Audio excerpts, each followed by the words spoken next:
Great interviewers don't always make the best hire. I've learned this across more than 12,000 interviews and over 1,000 hires. And what I'm about to share with you in this video is one of the most expensive lessons that I learned as a founder. Because the truth is, a senior mishire costs you somewhere between 2 and 20 times their salary once you actually add up all the damage costs. Now, here's why this keeps happening. As humans, we're wired for storytelling. It goes all the way back to our caveman years, sitting around a campfire. And that instinct shows up in interviews, believe it or not.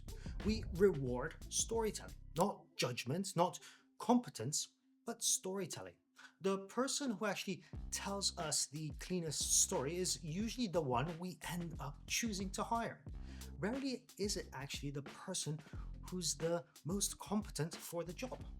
So we end up hiring the best narrator, and 3 months down the line, we're actually scratching our heads and wondering, how the hell did I miss this? How did I make this hire?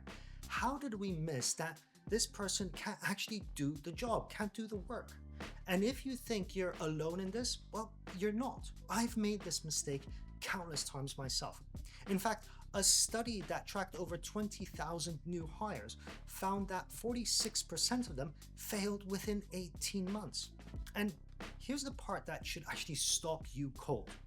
82% of the managers in that study admitted that they saw the warning signs in the interview and then ignored them completely. So we usually don't actually miss a thing. We just let our gut test for the wrong thing and make the decision for us. So what I'm going to share with you here are the 7 battle-tested questions I use to test judgment instead of polished storytelling.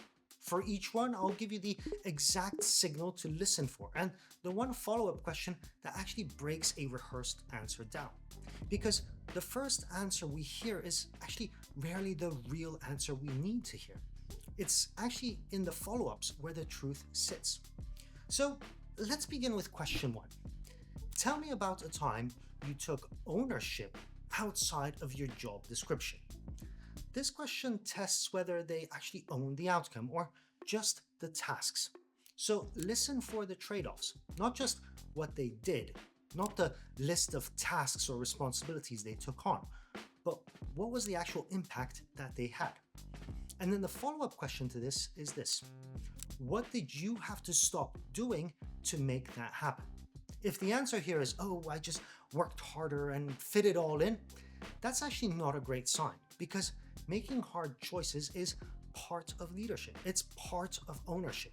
And how someone approaches those trade-offs tells you a lot about whether they can actually build a high-performing team. Moving on to question 2. Tell me about a high-stakes decision you made with incomplete information. This is actually one of my favorite questions because it sits right at the heart of senior work. The information is never complete. So here we actually need to listen for the assumptions that they name out loud. How did they protect against the downside? How did they go and gather what they didn't know? And what did they actually watch out for afterwards to check if they got it right? And the follow-up question here is this: if you did this again, what would you change about your approach? If they can't answer that, they're actually not learning, they're not growing, they are reacting. And they probably got lucky in that case. And luck, well, luck doesn't scale into a senior role and doesn't deliver the outcomes your business needs. Question 3. When have you raised the bar for your team? Now, this one tells you whether they actually raised the standard or quietly went along with the status quo or even dropped the bar to keep everyone comfortable. So here, listen for the standard itself, the mechanisms that they used, and the buy-in they got from the team. And here's the follow-up question I love. How have the people on your team raised the bar for you? Because, well, anyone can claim they raised the standard or raised the bar.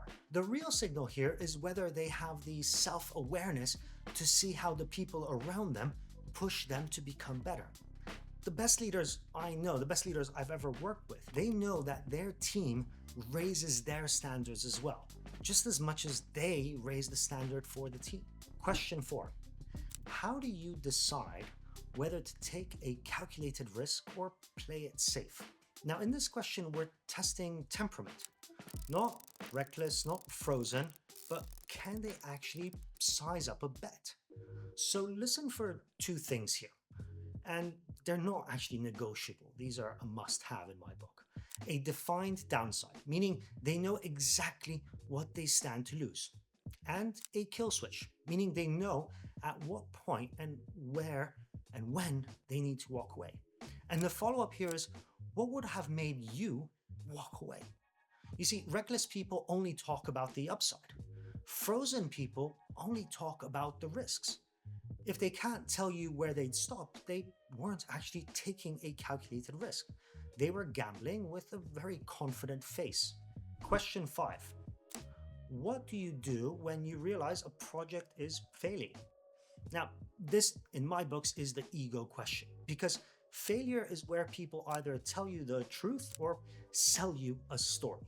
So listen for these three things. First of all, did they face the truth fast? Secondly, did they reset the scope instead of doubling down? And finally, did they kill it or recover it cleanly without burning the team to protect their own pride, their own ego? And the follow-up here is pretty sharp. When did you first know, and what did you do that moment? Watch out for the answer where the project failed, but somehow it was everyone else's fault and circumstances, and they personally had to come in and save the day. That's ego protecting itself, live right in front of you in the interview. The gap between when they knew and when they acted, that tells you everything. Question 6. How do you make a decision when speed and quality are pulling in opposite directions? Now, most people answer this with something like, well, it depends. And that honestly tells me nothing. The leaders that are worth hiring, though, don't treat every decision the same way. They have a model for this. So here's actually what I'm listening for. Do they separate the decisions that are easy to reverse from the ones that are not?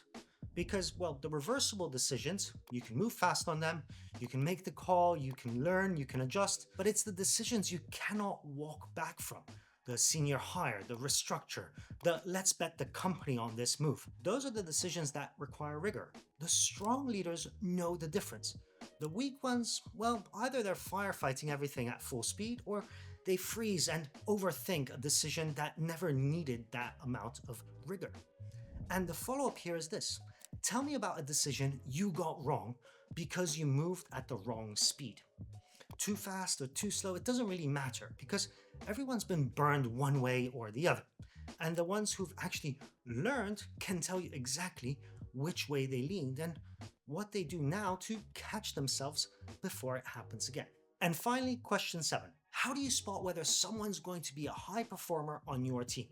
Now, this question to me is a multiplier because a senior hire isn't just an individual performer. They build the team underneath them. They leverage the people on their team. So how they judge talent tells you exactly what your next 10 hires are going to look like. So here's what I'm actually listening for. Do they read the slope, not just the snapshot? How fast does someone learn? How quickly do they grow? Do they spot a gap and go after it before anyone tells them? Do they know how to define jobs? That's the strongest signal of a high performer there is. And do they judge people on ownership and how they actually behave instead of just logos on their CV or the schools that they went to? Because pedigree is the laziest signal there is, and it's one that weak leaders actually tend to lean on hardest. And here's the follow-up question that really opens this up. Tell me about someone that you backed who didn't look right on paper and what you actually saw in them. Now, anyone can pick the obvious candidate. However, the leaders who build exceptional teams can tell you about the person everyone else passed on, the signal that they read that nobody else saw. And they'll light up telling you that story. If this was helpful, you can find these questions and over 100 more in my book, Get to the Point, the interviewer's playbook, linked in the description below. If this changed how you think about interviewing, watch the next video about why unstructured interviews are barely better than flipping a coin. Linked here. See you there.